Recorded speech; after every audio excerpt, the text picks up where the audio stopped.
Recently, I've been trying to update my spring and summer wardrobe choices.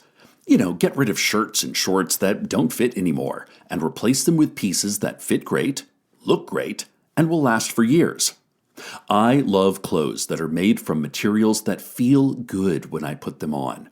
And this modal cotton Henley tee from Quince is a perfect example. It's a classic piece that will never go out of style. Oh, and the price? Totally great. Refresh your everyday with luxury you'll actually use. Head to quince.com/randomhorror9 for free shipping on your order and 365-day returns. Now available in Canada, too. That's quince.com/randomhorror9 for free shipping and 365-day returns. Quince.com/randomhorror9. Insurance isn't one size fits all, and shopping for it shouldn't feel like squeezing into something that just doesn't fit. That's why drivers have enjoyed Progressive's Name Your Price tool for years. With the Name Your Price tool, you tell them what you want to pay, and they show you options that fit your budget. Enough hunting for discounts, trying to calculate rates, and tinkering with coverages.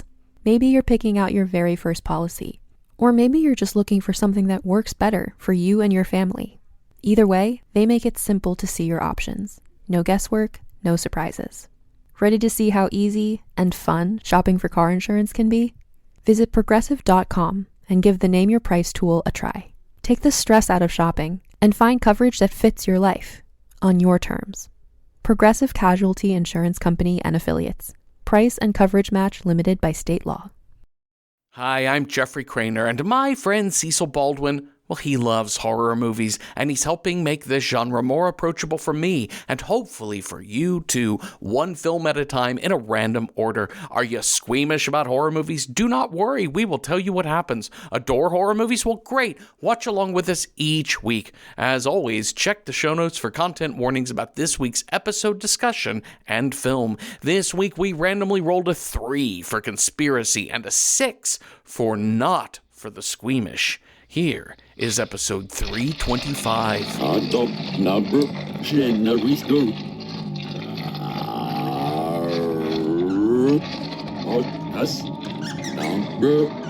9. This week on Random Number Generator, horror podcast number 9, Martyrs, 2008. Warning! Spoilers ahead.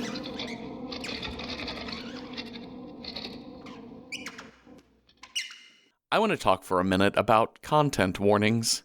They're very good things. I think it's hard to argue otherwise. Of course, they're not easy to do right, and I do hear you, person who says, oh, content warnings can be spoilery. Totally get it, though I'm not sure I've ever seen content warnings spoil any movie more than, say, like trailers or just friends who won't stop talking about a movie they like. I think spoiler content warning is pretty rare. The other difficulty around writing content warnings is knowing who you're talking to. So I write the content warnings in the show notes for this podcast, and of course, I don't think twice about cusses or consensual sex or nudity in movies, nor smoking or drug use.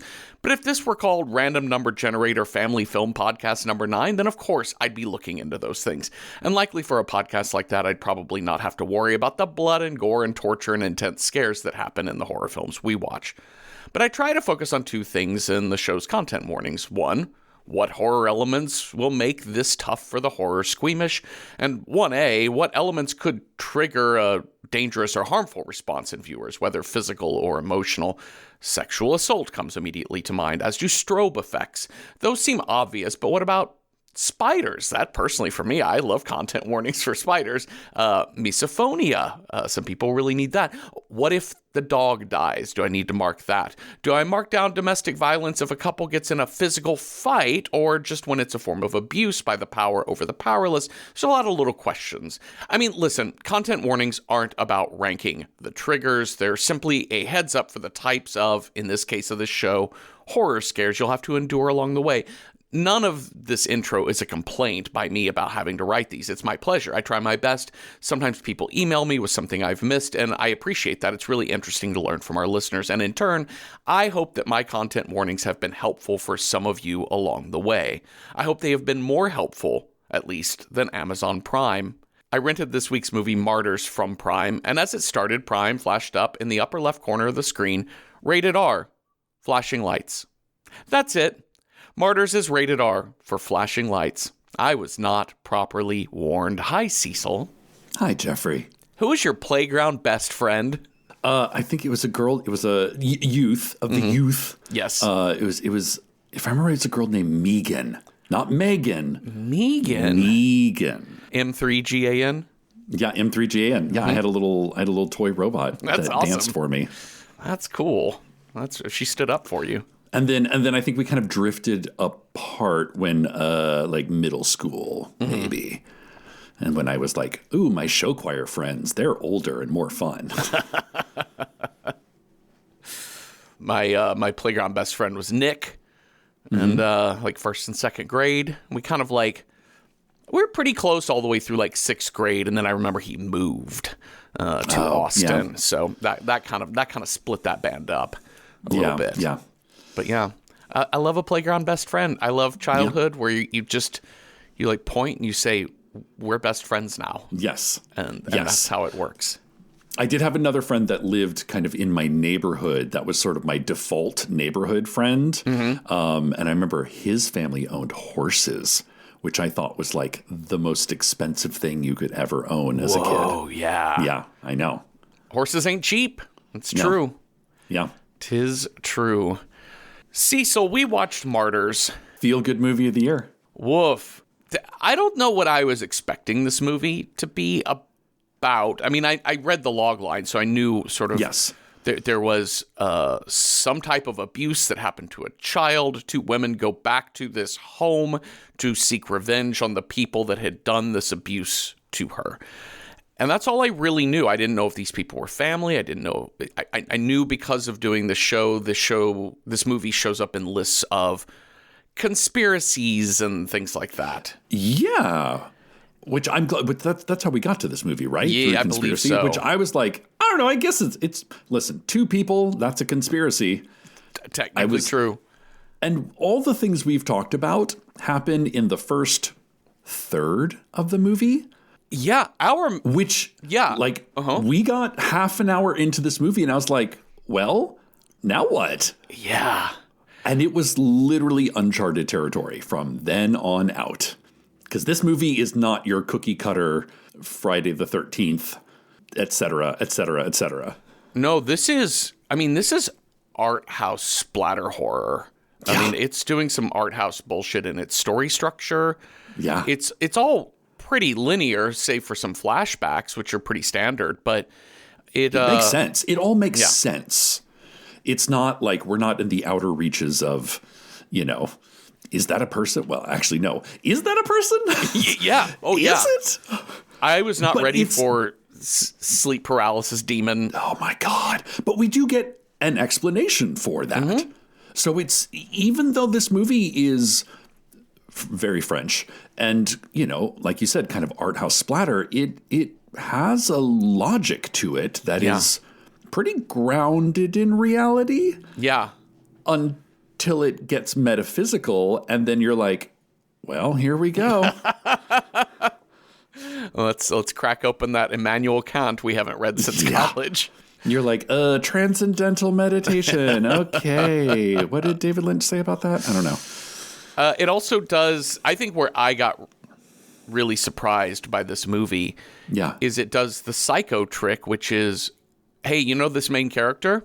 Yeah. She's dead not even halfway through. Yeah. And now we have a different main character. Listen, by the time we got to that house, I was like, are we going to leave this house? Well, is there not more of this? No, we're sticking around. Going back to my intro about like content warning spoiling things, and there's so many ways a movie gets spoiled.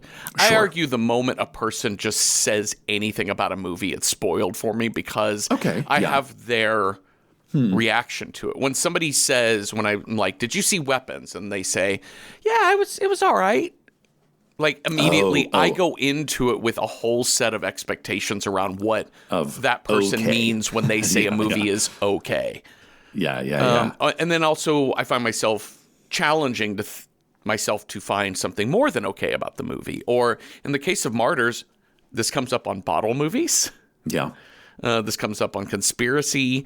Yeah. This came up on demonic one time, and I was trying to figure out why. And then we see that demon pretty early on crouched on the bed. And I'm like, okay, yeah, it is like... Yeah, I kind of buy it. Literal internal demon. Yeah. Anyways, this comes up in movies with like shocking endings.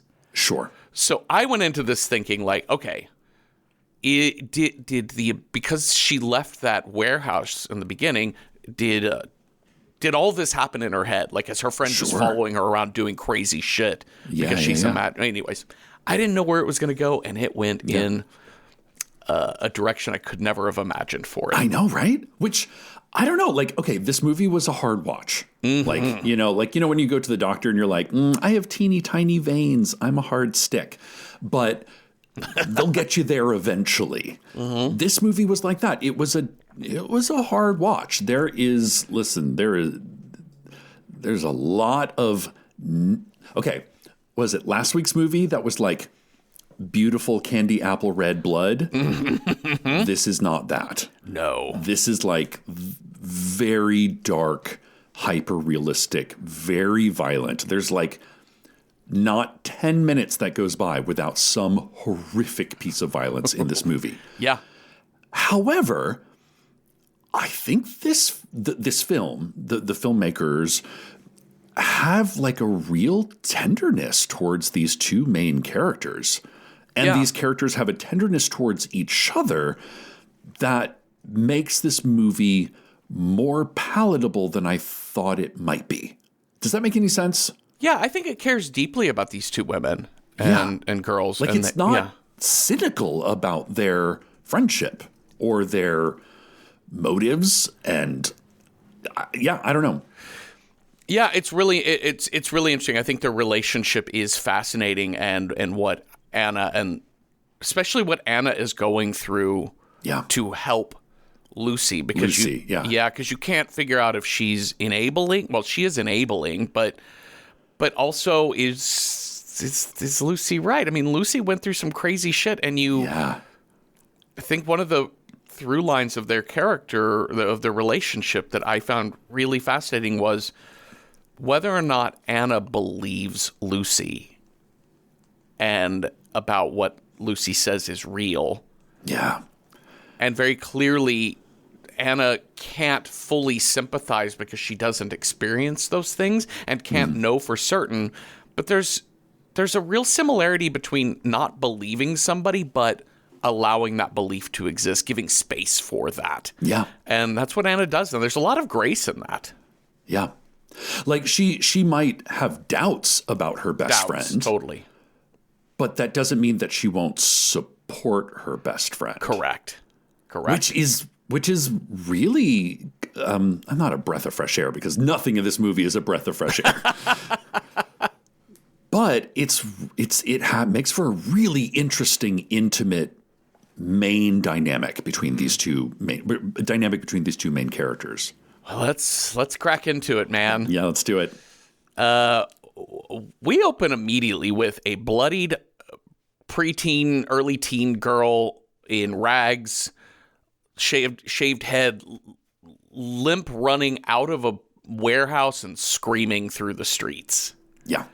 The way she's running is really interesting. There's a famous photo, I believe it's from the Vietnam conflict. Mm-hmm. Of a girl running from a burning village, that I believe that this image is kind of recreating that level of trauma, that level of violence. And then we go right to this kind of like 8mm documentary footage of this guy narrating like, hey, so we found this was 1971. This girl was found in this one warehouse.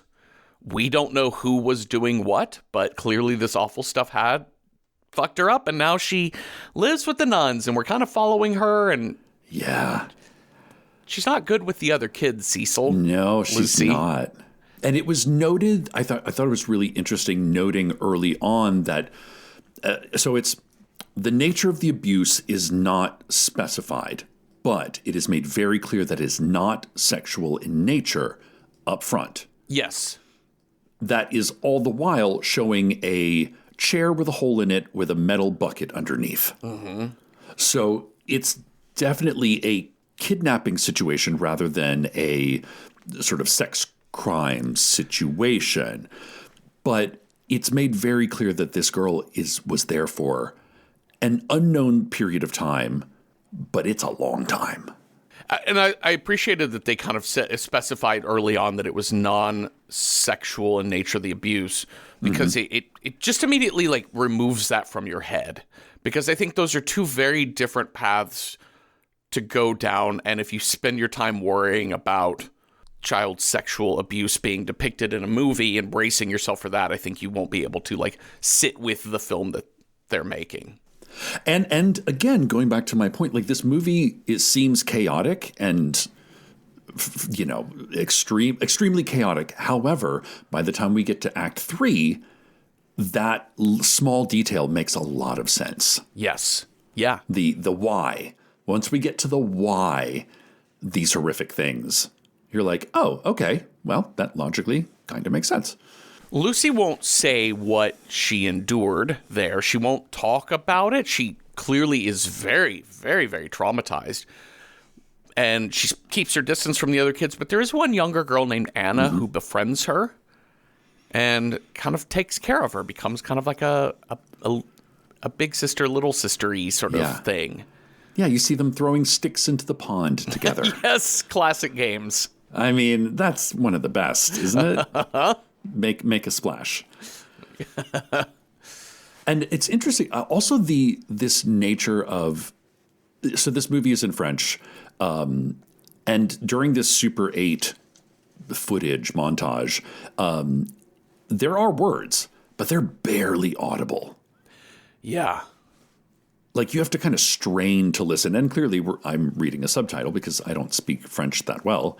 But it has this kind of murky quality that you're like, I have to listen really hard to this very difficult situation. Well, when we get out of the film and into real life, there's people there that are interviewing Anna saying, does Lucy tell you things? Tell me what's it.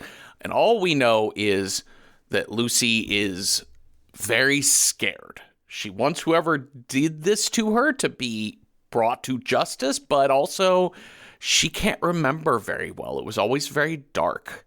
And later, Lucy doesn't come down for lunch, and Anna goes upstairs and finds that Lucy is in the bathtub with her wrists slit. She is not dead. She is crying, and Anna says, "You mustn't do that," which I thought was interesting because it suggests she's been doing things like this. Yeah. And Lucy says, "It wasn't me." And I'm like, title card. Yeah. Oh, no, not quite. Not title quite card yet. is next. That's right. Yeah. The nuns lock the room shut that night, like by putting a chair up against the door. No, that's Lucy that does that. Oh, that's Lucy that does to keep people out. Okay. Yeah, so like it's probably like an open door policy, but Lucy is clearly afraid of something getting into her room. And I think the call might be coming from inside the house here. Yeah, yes. Well, something does get in her room, and it's just a lot of messed up. Something like running quickly past the screen. Yeah. She hides in her bed, but she looks down below the bed and sees something slither underneath it. Oh. And then when she looks back up, there is a person in all shadow, stringy hair, white eyes, no face, staring right at her. And it screams something guttural, and we get the title card. Yeah. Okay. Good times. Aha. 15 years later, we cut to a shot of a girl in a very, this takes place in the mid-'80s, but, just like a nice, clean, suburban, although we'll learn rural, but suburban-looking household. Girl is screaming. She gets tackled. It turns out it's just her brother, Cecil. This fake out, I love this. Really good. Because we've seen horrific things. Well, like we've seen horrific things. Horrific things have been implied. And so to have a blonde, and kind of our two protagonists are sort of dark-haired, and to have this blonde girl running through the house screaming, you're like, Jesus Christ, what now? And then it's like, oh, she just took something from her brother's room. And then it turns to laughter, and they're kind of roughhousing. And Dad in his bathrobe on a Sunday morning is like, you two kids, are you done yet? Come on down to breakfast. Yeah, because she's like stealing her brother's love note. It's just, I'm going to read Your girlfriend can't write for shit. Oh, it's so good. And Mom is out there like fixing the water pump. This is fascinating to me. Yes. So Mom is with the toolbox. She's in like a ditch. There's like a tree stump has been excavated for some reason. She's like, Mom is hammering away at these pipes. And we're kind of cutting back and forth. But, we once we get the breakfast table conversation between Dad and the two kids, it's like, well, Mom's out there doing her handyman thing. She's never in a good mood when she does her handyman thing, which kind of makes sense. Yeah. But in light of what these people have been doing Yes. for however many years, you tell your kids, I'm working on house projects. Yeah. That's why you're in a bad mood, is because you've been fucking torturing somebody in your basement methodically for 10 years.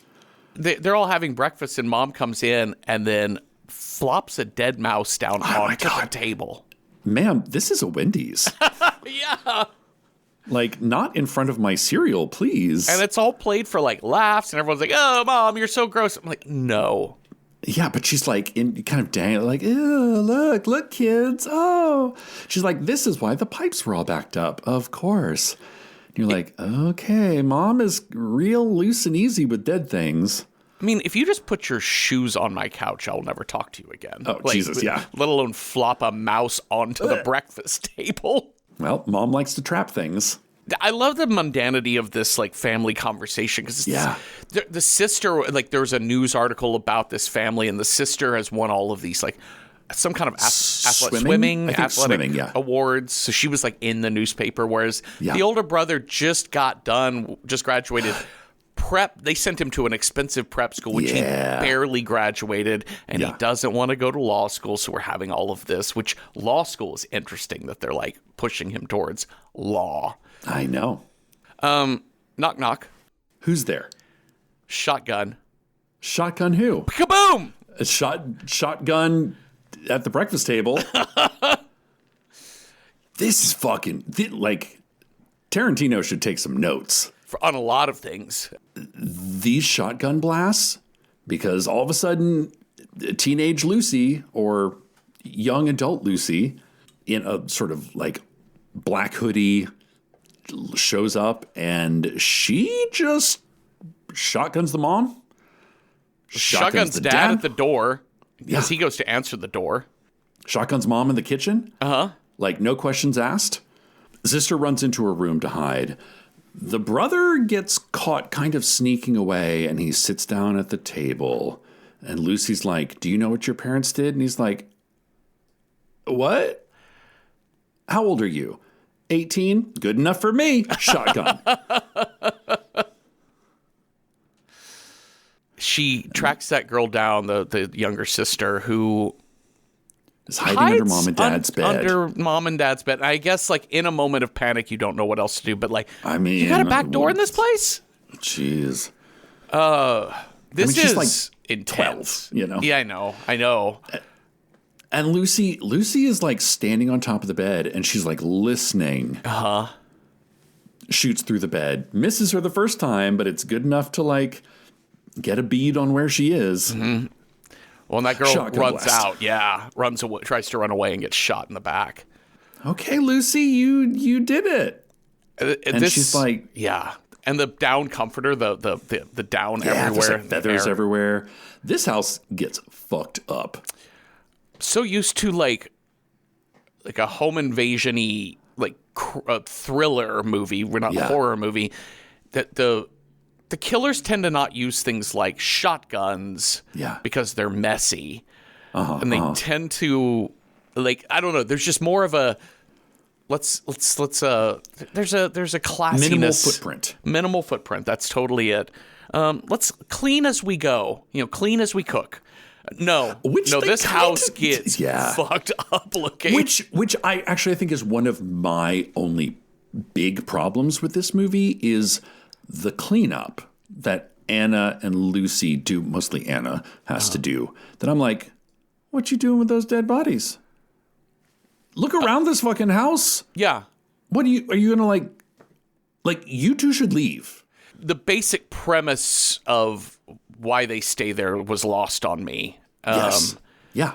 I think what the movie wants you to feel is that Lucy really just can't leave. Like she can't break free. It's the demon that holds her there. Mm-hmm. This demon on her bed, this demon inside of her. Yeah. The movie makes very clear that the demon is not really there. Because but not yet. We sit with that for quite a bit before it is explained. Lucy calls Anna from the house at a payphone. She's like, I did it. She's like, you were just supposed to case the joint, make sure it was them. Oh, it is. I saw a picture I saw their names in the news article. That was them. I got my revenge. We're all good. Wow.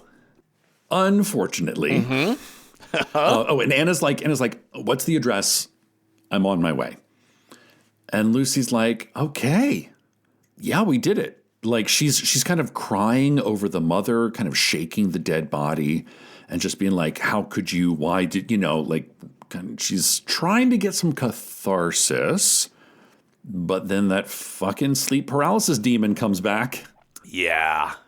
And this thing is brutal. And what I love about this is a couple things.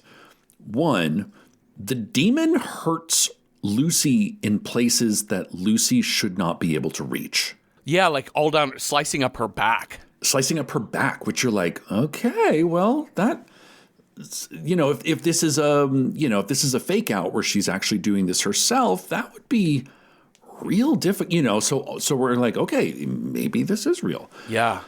The other thing that I love is the very incremental visual of what this thing is. Like before the title card, it was just sort of, like you said, it was like a flash of white in the dark. Yeah. Maybe just the top of the eyes. Then you get to see more of the body, but not the face. Uh-huh.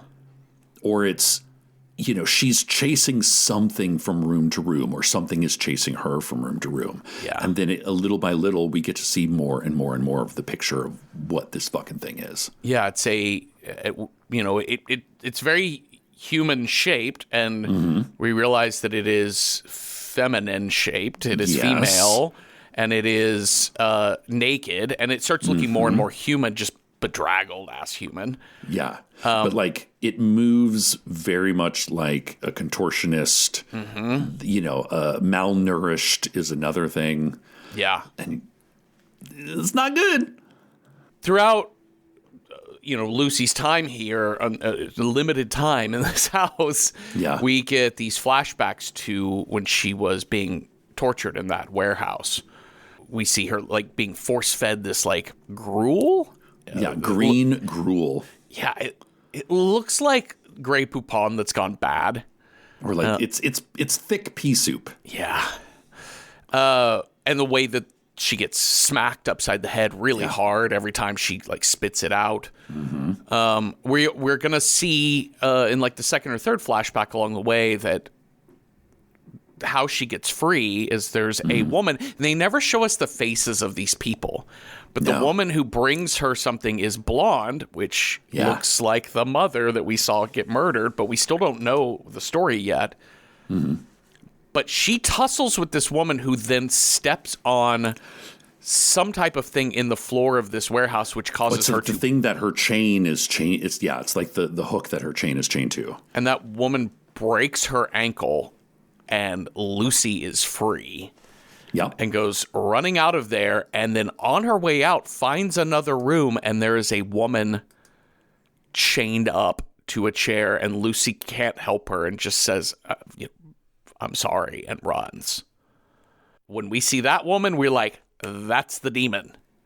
So now it becomes, okay, Is it supernatural, aka demon? Is that woman haunting her, literally? Is that woman following her in real life? Or is that woman in her head? Oh my God. And I am still like with Anna, I'm like, did she kill the right people? Are these people even related? Yes. Because the seeming normalness of that household. Yeah. And the fact that there's no establishing shot to say, here's where the house is, it looks suburban. And when we realize the woods around it's really nice. It's really secluded. It is very distant. It's happened so briefly, but when Lucy comes in with the shotgun, and right before she shoots the mother says, "Why are you doing this?" Mm-hmm. Which I found really interesting. Because if these people really are the horrible torturers that Lucy thinks they are, wouldn't they know why they're doing this? So again, it's like there's these little seeds that are planted throughout for us that are like, okay, so yeah, Lucy went through this horrific thing in her youth. Is she overcompensating? Is she overcompensating? Is she jumping to conclusions? Is she trying to seek revenge on literally any, like we just saw her mow down like a 9-year-old girl. And we also know that she has hurt herself based off of this demon that if we choose to believe is all in her head, it does make you wonder, was the torture she went through at the very beginning that set up her whole narrative, was that also self-imposed? Like, has she been doing this to herself this whole time? Maybe. Which is like the craziest level of thinking about it. But I think the movie does a great job of not letting you sit comfortably with any one way of reading her situation. Anna arrives, and getting to see adult Anna is really interesting because she immediately goes to cleaning up, not just the house, but also stitching up Lucy's wounds. Oh my God, the fact that she just like always carries with her this rather complete first aid kit instantly tells you that this is a part of their relationship. Yes. We see Anna is the caretaker. You know, she is the saint, right? Like that is her archetype. Yeah. Like she sees this tortured, her friend is a tortured, twisted soul that she's like, okay, well, let's get out the alcohol swabs and stitch up your back, I guess. Here we go. I feel bad, but, I understand why, but I don't like it, but I'll do it. As they've piled all these bodies into like the utility room shower, there's a moment where, Lucy hugs Anna tightly. Yeah. And kisses like the back of her head, like the kissing is just part of the clenching of the body. Oh, that's and as right. she pulls away, Anna leans in and kisses her on the lips. And Lucy's like, "Hey, dude, what are you doing?" Yeah. I love you, but not like I love you. So this demon isn't fucking going away. Yeah. And they are staying at the house, which seems like you don't, to your point, Cecil, you cannot clean the house up. Yeah. The level of exhaustion at this point, it's like they're exhausted from this horrific incident. Yeah. Makes sense to me. But let's tidy up by putting all the rooms or all the bodies in one room. Let's move them from one room to the next in the middle of a rainstorm and then take them outside. Ladies, I don't think you're going to cover it up because there's literally blood splatters on every single wall of this house. But they can't walk away. They cannot leave it. They can't. I mean, ultimately, it's a metaphor for not being able to leave the past behind, that the trauma keeps you in place. It's just it's fully acceptable plot hole for literary technique. It's just, if you think too logically about it, it becomes a little tough. And listen, we watch a lot of horror movies, and this is not the worst logical choice anyone has ever made. No. Like, just the physical, like, they look so tired. Yeah. Like, it's after the adrenaline has peaked. Yeah. And then you're like, slug it. Like, it's real. I mean, it's a really great depiction of that. Mm-hmm. So Lucy, I think, is like passed out at this point. Because she needs some sleep. This phone call with Anna and her mother. That happens a little bit later because that's after Lucy's dead. Is it? Oh, yeah. I'm still here. First, Anna's so obsessed with getting these bodies buried. She's in the bathroom in that utility room, and in the mirror, she sees the dead mother look right at her, and we're like, oh, you're not dead yet. Yeah. And the mother's like, what is happening? And Anna's trying to help her. Obviously, Lucy is unhappy with this because she's still getting her ass kicked by this paralysis demon. Yeah. And she thought by killing this whole family, there's a moment where Lucy tells the demon, like, I even killed their kids. This should be enough. I overpaid you. Like literally, like red right hand. Like, look at their blood. Yeah. I did the thing. You wanted it. We're free now, right? And when she catches Anna trying to get Gabrielle, is her name, out the house, Lucy loses her fucking mind, pushes Anna away, and pounds repeatedly that woman's head with a hammer. Yeah. She can't handle it anymore because this demon will not leave her alone. It's like, the whole family's dead. What do I need to do? And nothing works. And she starts cutting her wrists, cutting her arms. She eventually just crashes through a plate glass window, stands in the rain, and cuts her own throat. Yeah. And it is at this juncture that we see that the sleep paralysis demon is Lucy. Yes. There is no woman following her. There's no demon following her. It is all in her mind. And it was really cleverly done. Like the sleep paralysis demon would make noise and Lucy would react, but Anna wouldn't. Or it would always be just around the corner from where Anna was, so Lucy could see it, but Anna couldn't.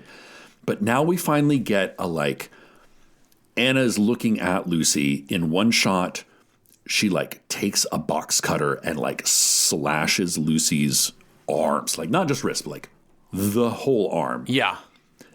And then we kind of see it from Anna's point of view, and it's Lucy doing it to herself. The sleep paralysis demon is knocking Lucy's head against the wall. In real life, it is Lucy knocking her own head against the wall. Yep. So we're like, okay, all right. Thank you for clearing that up. And then Lucy just runs through a plate glass window, and she's like, I'm done. Yeah. And I thinking about this scene, the camera tricks here that you were just describing of going back and forth between showing it from Lucy's point of view and then Anna's point of view and seeing the demon, not seeing the demon. When Lucy is outside and she cuts her own throat, there is no demon there. However, you could presume if we were seeing this from Lucy's point of view, it is that demon killing her. She's forcing herself to do it. Yeah. Which honestly, I'm kind of surprised it took her that long. Yeah, same. You know what I'm saying? This is real bleak. I mean, this is a real bleak movie. But about halfway through, I was like, damn, the fact that this girl is still fighting is mind-boggling to me, because I would be like, nope, curling up on the floor.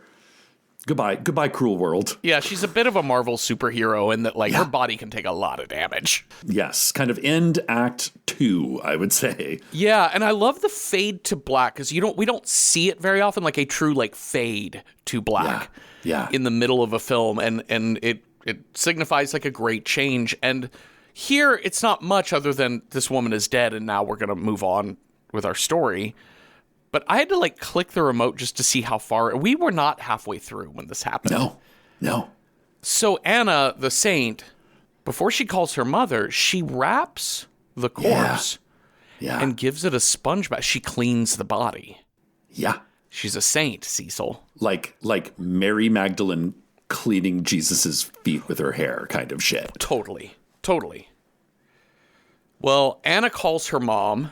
Oh, this is so heartbreaking. Why are you calling me? I mean, I haven't heard from you in forever. What, you just woke up one morning and you thought you'd talk to your long, tortured mother and you just wanted to love your mother again? And we know what the fuck Anna's going through. Uh-huh. And she's like, I just miss you. And she's like, are you still with that girl? I bet you are. She's bad news. She's a a manipulator. She's a slut. She's just da-da-da-da-da. Meanwhile, Anna starts hearing something rumbling around in the house. So we're like, Jesus fucking Christ. Oh, no. If that sleep paralysis demon is not dead or what? Uh-huh. Because we know, and at this point I was like, wait, is Gabrielle still? And I was like, no, we saw her, like her head was smashed in. Like that is impossible that she is alive now. What the fuck is in this house? And Anna, the way Anna doesn't even hang up on her mom, she just puts the phone down. Yeah. Like it is an unfinished call. Yeah. Disconnected. Well, what it is just the happenstance that the hammer was left on this curio. Yeah. And one of the glass panels of the curio had cracked and the hammer like fell behind it. But it is not just a curio. It is the secret entrance to a torture dungeon. Jesus fucking Christ. And it's like, it's in... What looked like to me was the cabinet that we kept our DVDs in, or our CD, or VHS cassette tapes in underneath the TV. And it's kind of stuck. Like Anne has to work really hard to open it, which means the children of the house have probably never really investigated behind it. No. But Anna goes back there and she's like, okay, all of a sudden everything gets very surgical steel. Mm-hmm. Institutional, and on the walls there are large blown up photographs of very emaciated, mostly women, in very like from different time periods, different stocks of film that are all like kind of Auschwitz looking is the only way to describe it. Yeah, it's mutilated bodies, malnourished, cut up. They look like they've been surgically experimented with. Like the other thing that I noted here is they're put up like this is. It's like almost like a museum. There's a point of pride of these mutations, which tells us right there, this is not just a medical lab. Yeah. It reminded me of when you walk into an office, you know, and it's like, here's our success stories leading to the CEO's big, you know, like it is institutional in a way that is, you're 100% right. Like all of a sudden we are watching the look on Anna's face and we are realizing at the same time as her, this is systematic. This is not, you know, a crazy person keeping some poor kid in a factory somewhere. This is very systematic, which also makes you wonder why and what system. What particular system is causing this? Because this isn't like a known. This is not a government program we know of, or what's happening. Well, she also finds a hatch and goes down the hatch, and there is a woman on a chain. Yeah. And not only is she on a chain, but she has a steel diaper, essentially, and she has the inverse, kind of a steel plate over her eyes that has been stapled to her head. She's a Rammstein fan. But Anna doesn't shy away. No. And, you know, it's really interesting seeing, you know, like 9-year-old Lucy react to the very similar emaciated woman in the factory. Yes. And 9-year-old was like, I'm so sorry, I can't help you. And just leaves, which is correct. I would Understandable. Say. Yes. But Anna, young adult Anna, she like touches this, you know, captured woman, and the woman responds to it. You know, which is interesting because we've seen half this movie is this sort of manic sleep paralysis demon version of the captured woman. Mm-hmm. And this woman is similar but different in that she's very real. And I think the way she reacts to Anna is much more grounded. Yes. Like grounded in reality, I mean. Yeah, and also the you bring up the touch. I think the touch is throughout with Anna, the way she touched Lucy. Yeah. The way like hands hold, like the way she, uses her grip to, it's almost like I'm giving you my energy. This is how I feed you, is through my hands. Which makes sense because if you've lived for X amount of years with nothing but steel chains, poop bucket, poop chair, So she gets this woman out of there and says, I can take care of you. She gets her in a bath. She removes those staples from her. Not even staples. They're fucking they're like rivets. Yeah. That have been literally driven into her skull to keep that mask on. And that blood sprays fucking everywhere. Oh, God. And it's so gloopy gloppy because like essentially her flesh is fused to this thing. And immediately the woman starts, and they're like in this gorgeous, very expensive looking bathroom. And I was like, oh, it's very bright for someone who hasn't been able to see. And Anna's immediately on it. She takes a towel and she kind of wraps it over her head. Yeah. The woman kind of calms down. Yeah. And Anna just goes and she just sort of passes the fuck out at that point. Yeah, she lies down next to, like crouches next to Lucy. And before passing out, she tells Lucy, forgive me. Oh, that's right. Yeah. Because not fully believing the scope of what you were saying. Yeah. Well, she wakes up to this woman crying and moaning, and she finds this woman is trying to fillet her own arm. Yeah. She tries to help her, but that woman just brushes her off. Like, that woman is very... These tortured people are very powerful. Like, she wallops Anna good, and when that woman turns on Anna, her head just suddenly explodes, and there is an army of people in black. Jeffrey. Some have you ever had a moment where like everything is much clearer and nothing is understood? Yes. That's kind of what's happening here. Like, what? Who are you? Who? Clearly not the police. Nope. It's also like the way they're treating Anna. Okay, one, they're wearing all black, like head to toe. Yeah. They look very expensive. These ain't the cops. No.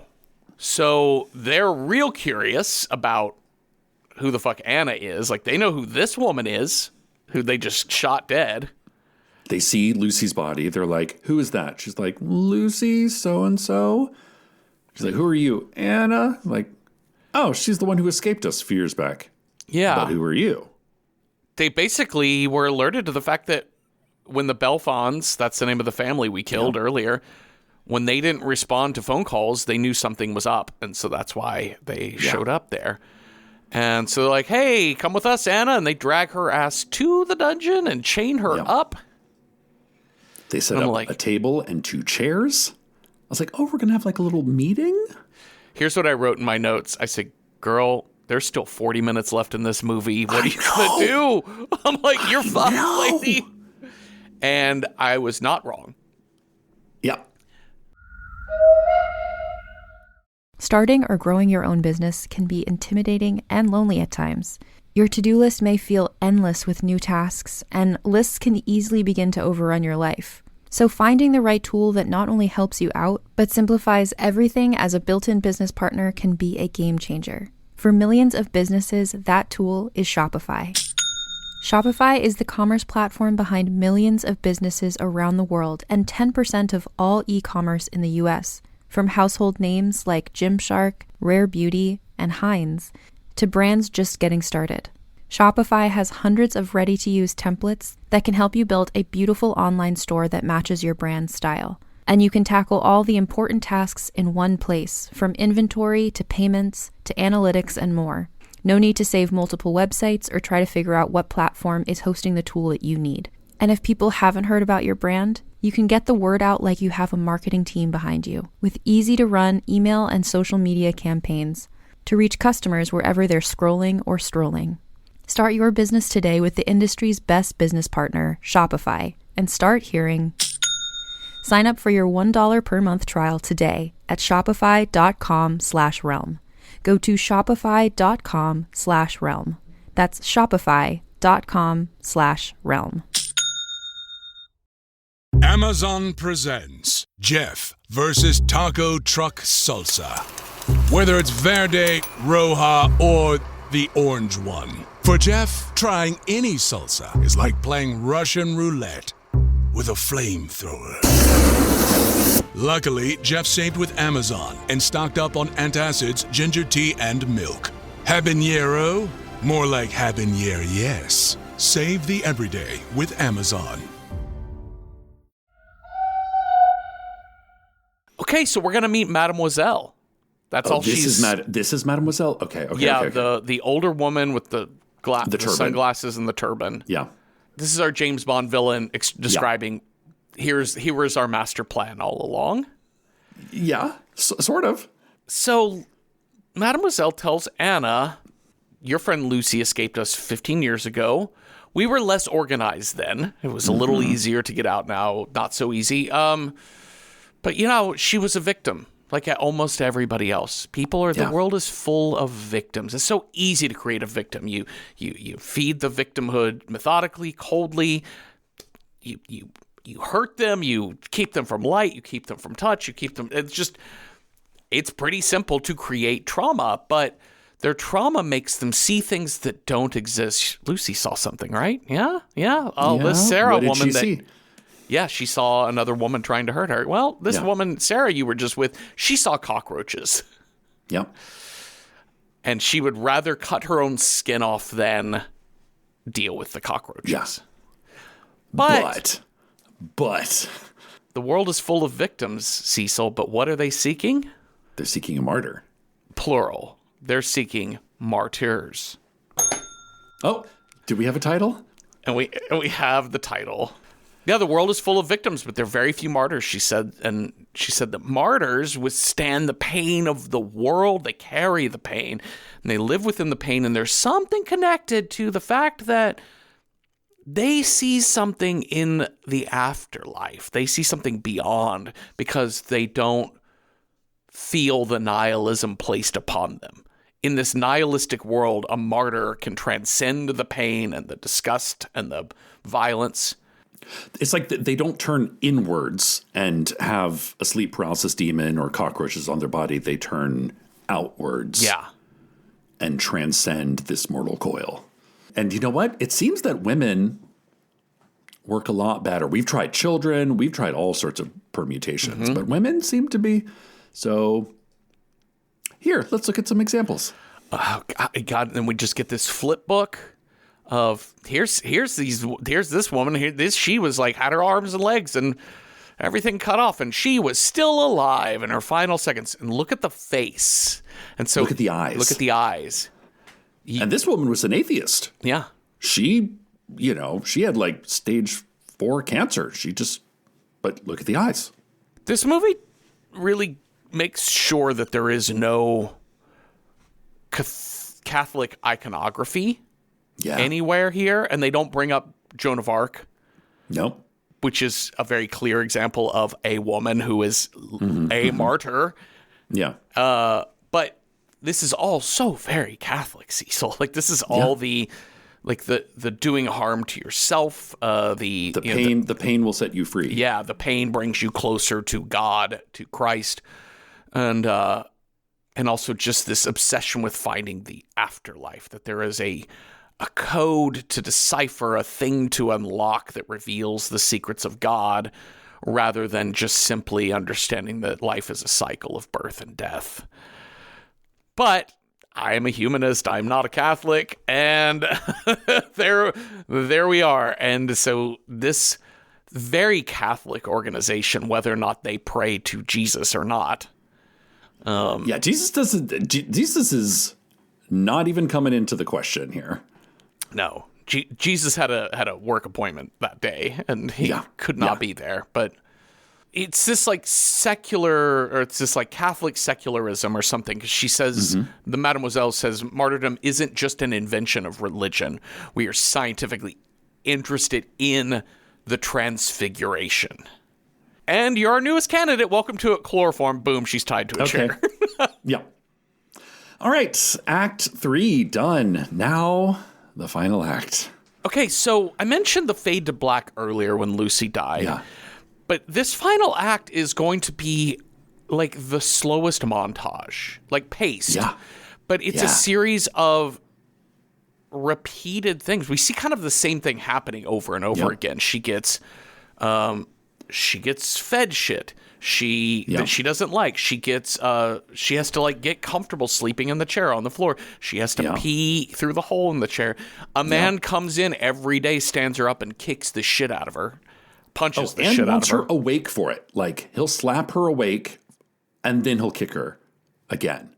But it's interesting, and then each of these moments has a small fade to black. The fade to black becomes less of a film technique and more of like the eyes opening and shutting slowly from sleep. And as it goes on, we see Anna's attitude very gradually change. I mean, and listen, after Mademoiselle leaves, no one says anything.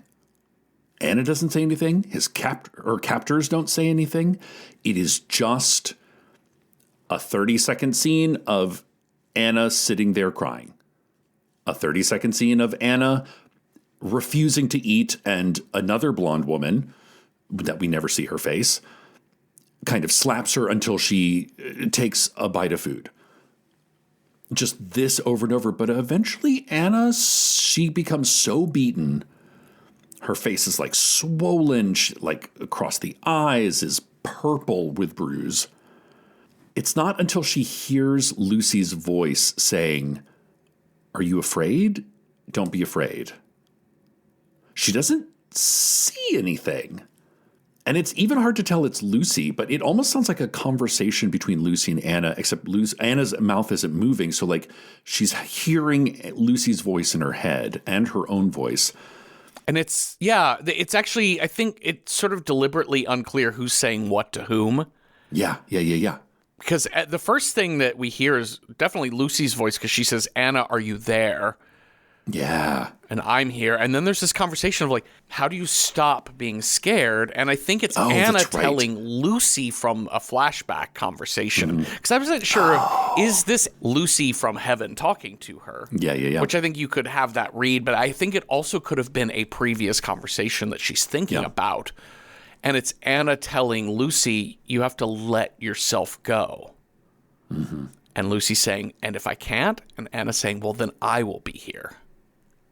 So it's about that, like you said earlier, that connection to people, that way in which you move outward into the world rather than close off inwardly. So yeah, she's got her spirit, her little spirit friend in Lucy to guide her. And Anna's attitude changes. She submits to the beatings. She eats the food. She is kind of stone-faced about it. She's numb. Yeah. She is uncomfortably numb. And the blonde comes in one day and like crouches down and unchains. She touches her face to start, and then Anna holds her hand. She does the Anna thing. Yeah. And there's a gentleness to this conversation where the woman says, your suffering is almost over, Anna. Only one more stage. No, not one more stage. Okay. And then it kind of pans past them, and something that we have not noticed, which is kind of medical bay doors. And the light turns on the other side of those doors. And I love the costume detail. That this surgeon is in all black, including a black mask. Of course. The surgeon in black is a terrifying looking scene. I mean, it's like it's similar to, not similar, but it's like there's an echo in the Cronenberg film Dead Ringers, in which there's surgeons in those crimson robes, which brings in a kind of cardinal Catholic, the medicine as church. And this is the same thing. And without mentioning Jesus, the devil, God, we get this kind of, it gives the same vibes as satanic cabal without being a satanic cabal. Right. Well, she gets shackled to this wheel of death. Oh my God, Jeffrey. Wheel of fun? Yeah. They kind of flip her over so she's on her back. Or and we kind of, she starts on her back. They flip her over so she's her body's facing down. Her back is so up. she's like almost suspended. And then we just say, stay with her face as the Satan's favorite doctor does something back there. I was trying to figure out, was he like amputating? It's doing something to her back. I'm like, is he severing her spinal cord? What's happening? Could be anything.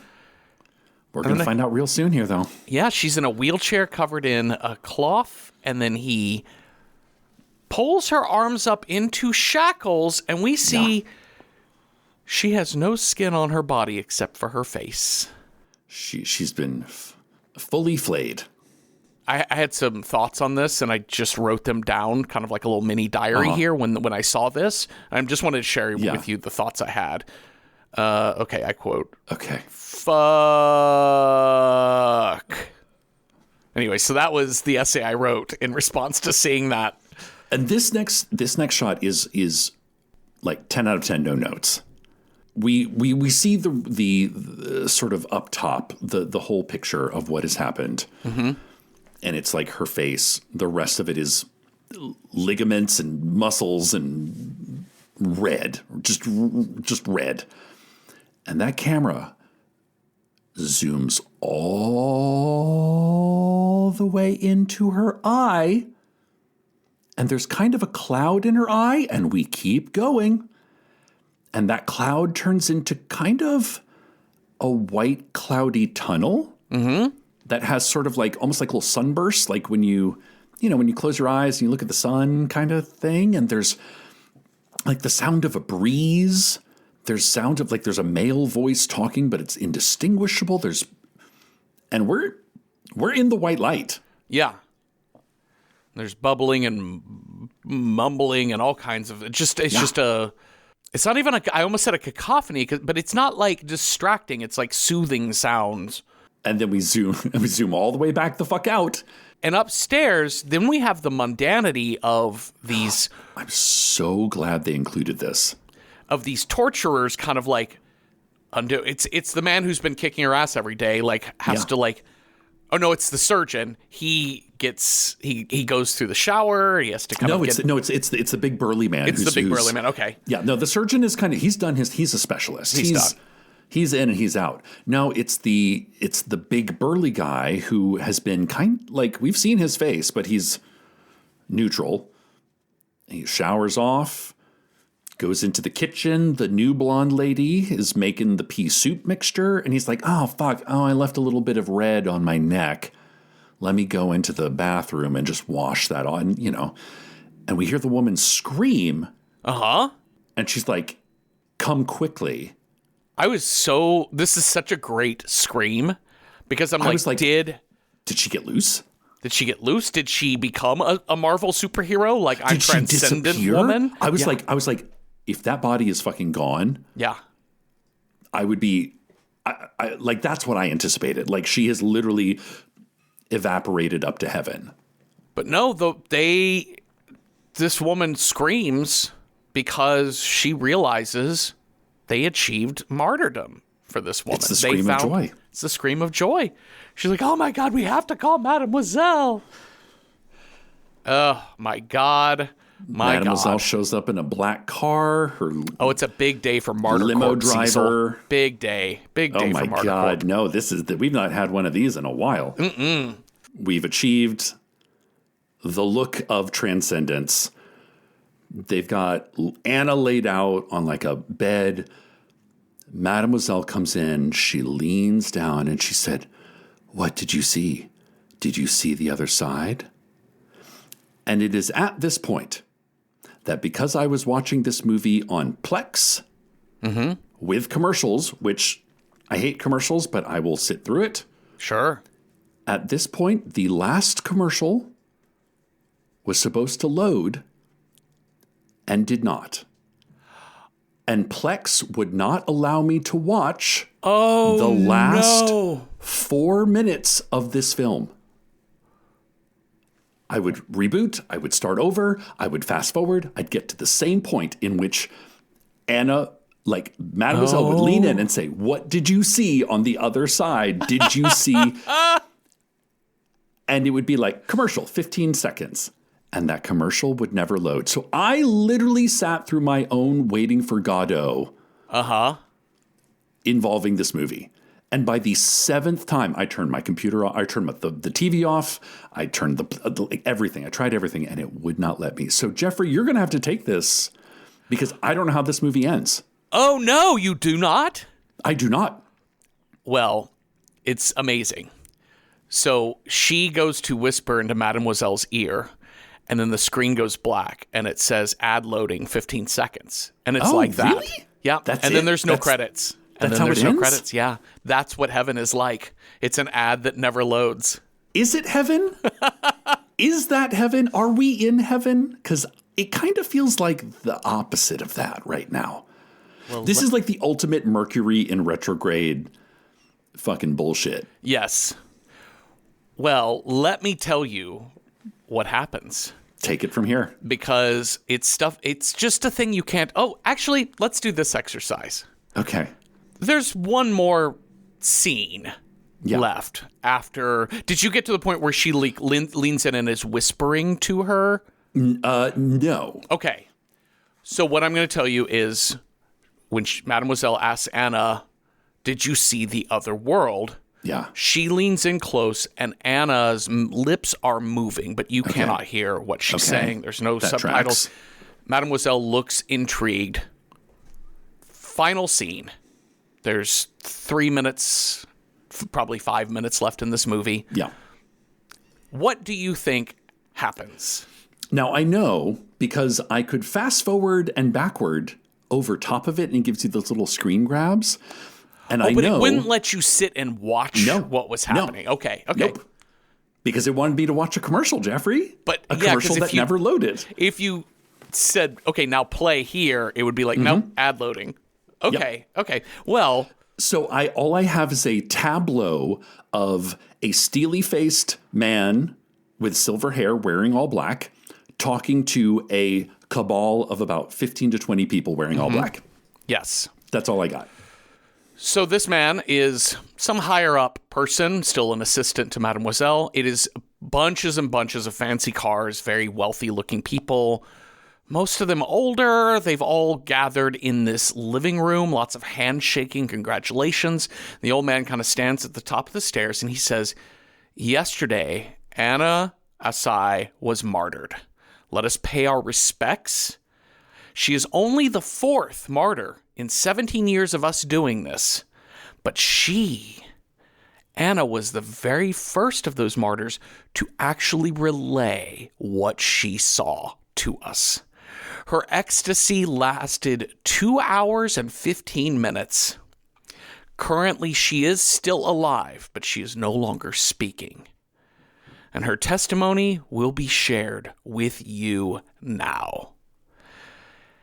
And we're waiting for Mademoiselle, and he goes to get Mademoiselle, and she is in the bathroom removing her turban and her makeup and her false eyelashes. And the man is like, I think his name is Etienne, and Etienne is saying, "Mademoiselle, everyone is waiting for you." And she says, "Etienne, can you yourself imagine what there is after death?" And he kind of looks confused, and he says, "No." And she says, "Well, keep doubting."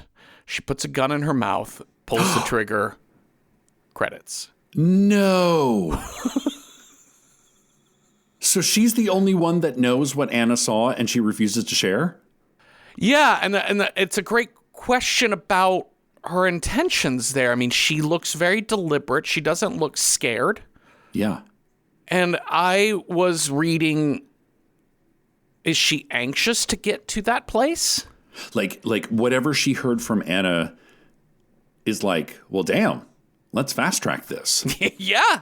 I want to be to there because these are all people who want to get to that thing. And it made me think, because of the level of Christianness of this movie, even though there's, save for Anna kind of being strapped up, arms out. Oh, yeah. Having that whole Christ-like thing. But they don't dwell on that, and like they don't really bring her fully up into Christ formation.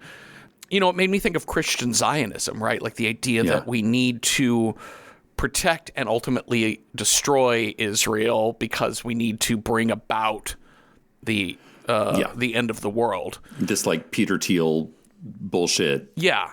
And and let's fast track it, right? Like, so let's do the shit we're doing now. When now we have people in charge in real life who are trying to fast track this destruction. So I think I got the impression that she was just fast tracked to success, but also it could have been that, like, you know what? I got what I wanted. And she selfishly is going to the grave with it. Yeah. I have a very important question. Yeah. What was underneath her turban? Just hair. Oh, really? Yeah, just brown hair. When I see a woman in a turban, one, I'm like, that is a fashion choice, a la Sally Field in Soap Dish. But part of me was like, what is she hiding under there? Yeah. For those that didn't see this movie, when we talk about this turban, this is not a religious turban. This is a fashion turban. And yeah, it's she does have just short brown hair underneath it. Because I was wondering if it's like, if she's sort of like a self-immolation thing. Like, does she have something underneath her turban? Yeah. That's like a little crown of thorns or, crown of nails or something. No, she is just very much she just becomes a normal looking woman. Okay. It's kind of like stripping away the excess of wealthy fashion, I guess, is the gesture there. And also another question, do we see her actually shoot herself, or is it just gun in mouth? It's blackout? Gun in mouth. You see the flash of the gun and it goes, but there's no blood splatter behind or whatever. Gotcha. I said the end, but there's two things that happen. It goes to black first. It doesn't go to credits, and then it says martyr, from the Greek martyros, which means witness. Oh. And then it goes to footage of that 8mm footage of those girls playing at the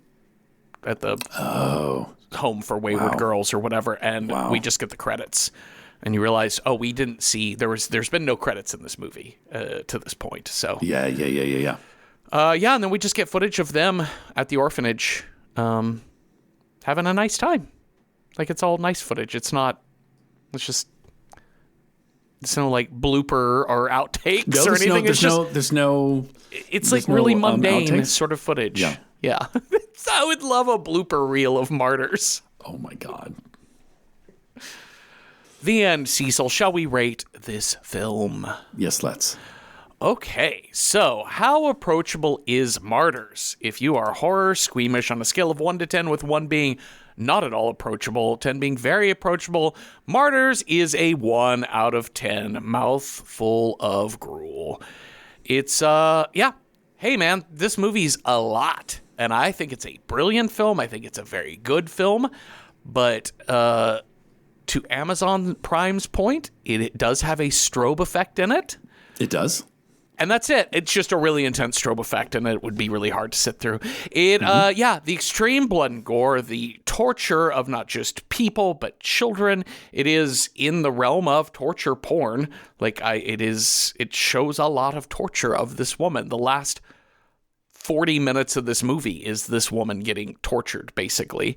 There is multiple suicides, the child abuse, the jump scares, the sleep paralysis demon, triggers for home invasion, and all of that. So it's a lot. Yeah. The director said he did not like his movie being lumped in with the new French Extremity, which was the kind of the early 21st century movement of mostly French films, but stuff that involved a lot of torture, a lot of extreme violence, a lot of extreme tension. But, he didn't like that, and I am like, I don't know how you can deny that. It is new, it is French, and it is extreme. So there it is, and it's so nihilistic. So there you go, Martyrs, 1 out of 10, approachability. To speak nothing of approachability, Cecil, how do you rate this as a horror film? I mean, it was a ride. Mm-hmm. I'll give it that. And here's the thing, cycling back to what I said in the beginning, this movie is the darkest of dark. However, it kept me on the edge of my seat. Yeah. Because I think when we say torture porn, we think Hostel, we think Saw, which has a very the pornography part of it is brutal for brutalism's sake, for brutalist's sake. This is not that. So I can kind of see the director's point of view. I don't know if I agree with it. But it's not, we're going to watch someone experience these horrible things just because we can put an actor through that. Right. Like there is a reason for it. And I think the reason is kind of wrapped up in the last act of this film. So if you want to go watch that, then I would say 8 out of 10 chains to the wall. Well, let's figure out what movie we shall watch next. You have a scare die. I have a style die. We will roll those up and see what movie matches those two things. Cecil, on your scare die, if you roll a 1, our next movie scare is Clowns or Dolls. 2, Ghost. 3, Evil Science. 4, Psycho Killer. 5, A Creature with No Legs. Or 6, Witch. That's a 2. Ghost. It's a ghost. All right, we're going to match up your Ghost with the style that I roll. If I roll a 1, our next movie style it's not a movie, it's a TV show. If I roll a 2, it's got to have a 1-word title. 3, wild card, whatever ghost movie we want. 4, based on a book or other media. 5, it's got to be a sequel, prequel, or remake. 6, it's got to be for the squeamish, the opposite end of Martyrs. All right, here we go. What is our style? I got a 4, based on a book or other media. Oh, this will be good. Yeah, we're gonna get some real good ones in here. So we wrote down a few things that seem to fit this matchup of based on other media and Ghost. There is The Woman in Black, starring Daniel Radcliffe from 2010. It is based on a play. It looks really English and spooky. Yep. I've never seen this movie, but sounds great. I've seen the movie and I've seen the play. Oh, wow. There's also a movie called Ghost Story. Is this Ghost Story like the 1980s one, or is this? Yes, I think so. Okay. With like an older cast, I would say. Yes. But I'm pretty sure it's based on a book. Based off of Peter Straub, then. Okay. That's it. We have covered the original Candyman, but there's the 2021 remake of Candyman. Okay, That's sure. ghosty. Yeah. There's a movie I think you wrote on here with a question mark, Gothic. Oh, so Gothic is a Ken Russell about a night where like Percy Shelley and Mary Shelley and Byron all take a bunch of drugs, and it's sort of like how Mary Shelley came up with Frankenstein. So it's based on a book in that it's based on the writer of a book. Yes. And I think they encounter ghosts. Okay. We also have the remake of Amityville Horror. That's very ghosty, demonic-y.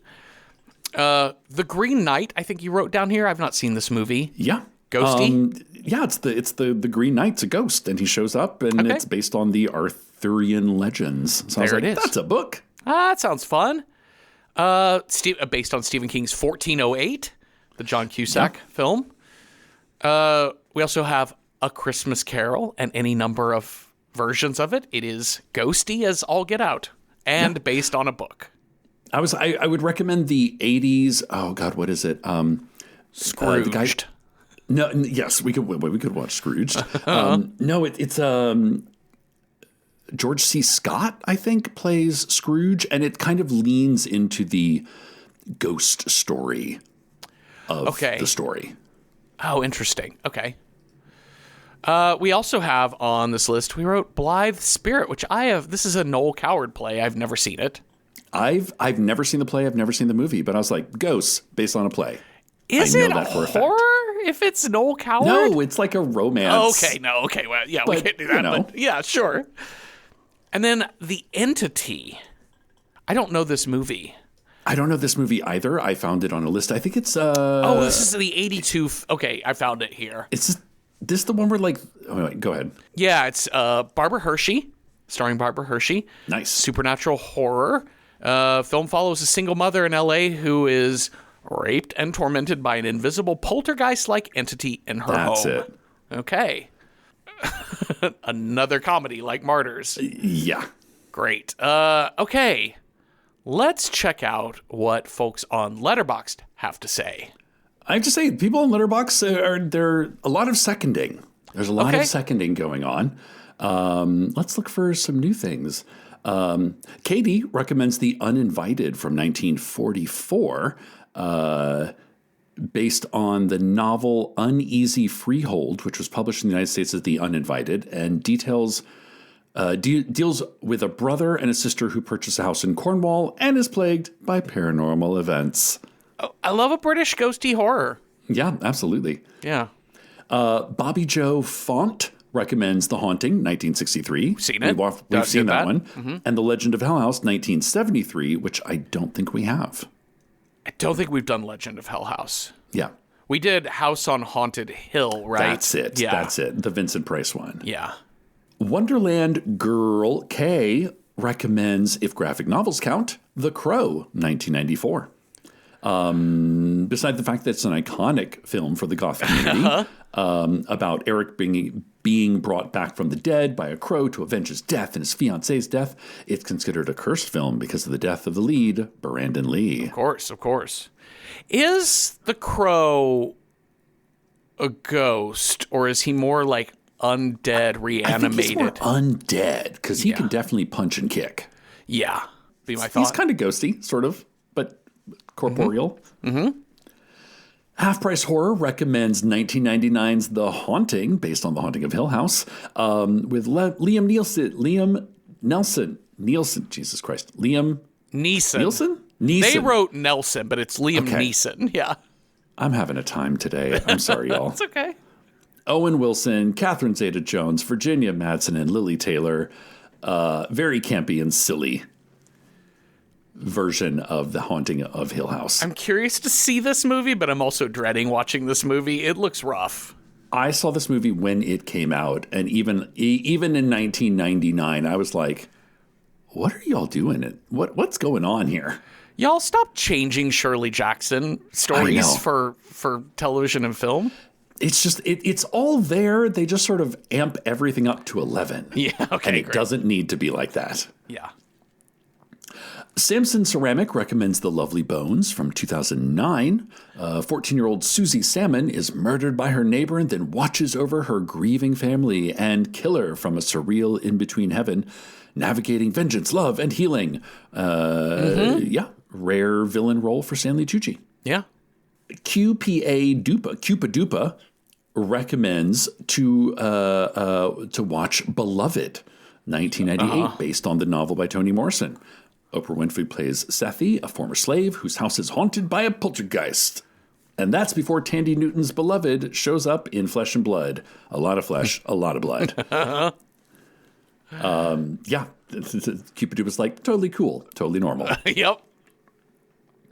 Paul Richards recommends Detention from 2019, not a book, but based on a video game. 1962, during Taiwan's White Terror period, 2 students are trampled at a hillside high school at night, trapped, not trampled. While trying to escape and find their missing teacher, they encounter ghosts and the dark truth of their fate. Tara Alchemist recommends Scary Stories to Tell in the Dark 2019, based on the book series from the 80s-90s that compiles numerous pop culture urban legends and campfire stories. A group of teenagers accidentally earn the ire of a storytelling ghost and start becoming the subjects of its menacing tales. Guillermo del Toro producing. Okay. And then a lot of seconding for 1401, Scary Stories, goodness, Ghost Story. Uninvited. Yeah. Uninvited. Yeah. Blue Women in Black. Mm-hmm. Ace Diamond throws an Angel Heart. Yep. A. Steinman recommends Angel Heart from 1987, based on the 78 novel Fallen Angel. A private eye is hired by a mysterious client to find a missing man, only to discover he follows clues from city to city that the answer may be closer to the supernatural and to him than he ever imagined. Still haven't seen this movie. Ghosty? It always struck me as a little bit more like cursed-ish. Yeah, okay. I don't want to answer that question. Okay, great. Fair enough.